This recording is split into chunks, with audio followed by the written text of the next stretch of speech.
Okay, we're back. Here it is all cleaned up. Big difference it makes. So now that we got it all done, it's just a matter of putting it all back together, which isn't too tough, it's just a matter of following the steps. Okay, the first step to reassemble it is you go ahead and get this. Take a look at the little knots right here. Make sure you note the direction. It just kind of slides in, and then you push it forward and it pops into place. And then we take the little pin and it just goes down in this hole. Just give it a little push. I have to wiggle this guy, but once it's in there, it pops right in, and that's it. On to step 2. Okay, next what we need to do is we need to take this spring and get it down in that hole right there.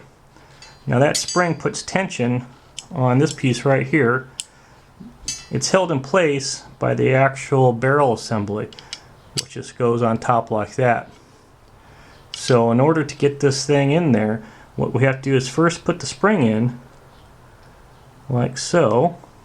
Make sure the little spring stopper is facing up. Now what we need to do is compress this spring while we put the barrel in. It's not hard to do, but it is a little bit of a trick, so that's what we're going to get done next. Okay, now what we want to do is take the barrel, go ahead and put it in here. We need to compress that spring. There's no necessarily easy way to do this, just kind of have to get it down in there. Give it a little wiggle while you push that spring out of the way and push that barrel down. Once you've got it, you can go on to the next step. Okay, I just wanted to show you here that little pin, that spring with the pin is right down in there.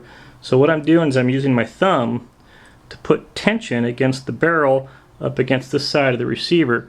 I'm just pinching it together because we want to keep that spring in there. And so for the next step or two, just kind of keep this pushed together. Doesn't take much pressure, but you just don't want it to pop out. Okay, now I have it resting flat on the table. I can lightly take pressure off the barrel. As long as I don't disturb this too much, that spring won't pop out of place. What we do is just go ahead and put the bolt, lay it in there. Next we have the extractor pin, that goes right on here. If you just lay it down, it'll flop out of place. So what I do is I take a little drop of CLP, just 1 or 2 drops, put it on there. The surface tension will hopefully hold that down in place. Just like that. Next, we go ahead and get the upper half. Just kind of line everything up, put it straight down. Pretty much you're done. It's just a matter of now tightening up the screws. Just keep in mind while you're doing this, you really got to put pressure on here to make sure that barrel doesn't slide out. Okay, next what we want to do is we want to go ahead and put some screws in. To start off with, I'm just going to get one in there so I don't have to kill my fingers trying to hold this so tight. So on that upper section I put one nut, kind of hold everything together. Get one screw in there, get that sucker started, and just enough where it's tight enough where I don't have to kill my fingers holding that anymore. Alright, now it's snug tight, nothing's going to fall apart anymore.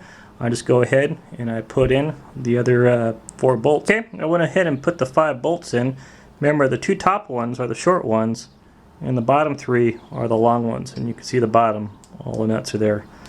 As far as Loctite goes, I haven't had any come loose yet, so I don't go nuts on the Loctite. I don't bother putting any on. If I ever find out that I have one that breaks loose, then maybe I'll consider it till that time. It's not a problem. Okay, next we've got the return spring and then the 2 stopper pins. It's pretty straightforward. They just slip into place. Once you have them both there, the whole assembly just slides into the back. The only thing left to do now is go ahead and take that 4mm set screw and tighten that up.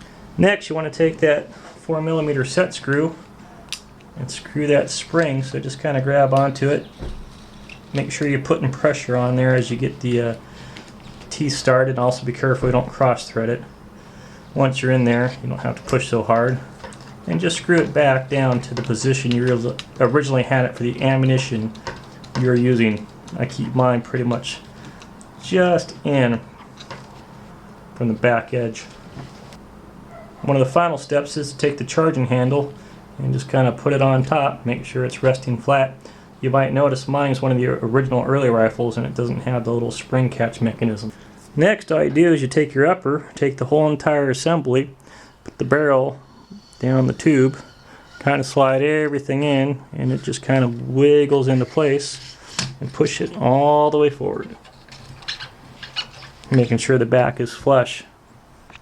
Next, we join the upper and the lower together. Before we do that, we take this little piece, kind of hold it in there with your finger, and as you do it, take the upper, just slide the whole thing in together. It's actually easier than it looks. Okay, next step, we just have to put the pins. Notice we have a long and a short.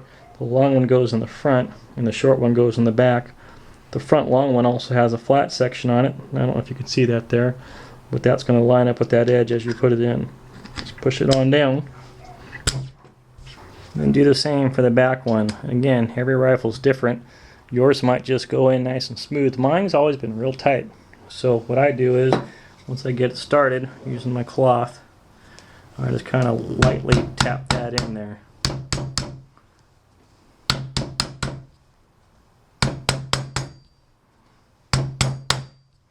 And now it's down and seated. Okay, the final step is to put the hand guards back on, which I've already done. You don't really even have to take them off for this, but I like just to make sure there's no rust or anything up in there. The last thing you want to do is put the flash hider on. Notice that little O-ring, make sure it's still in place. Just get that sucker started on the barrel. Tighten it up. Once you get it hand tight, use your spanner. And then just go a little extra. You don't have to kill it. That's it. Hope you enjoyed my little presentation here. Now you're ready to go out and get some zombies.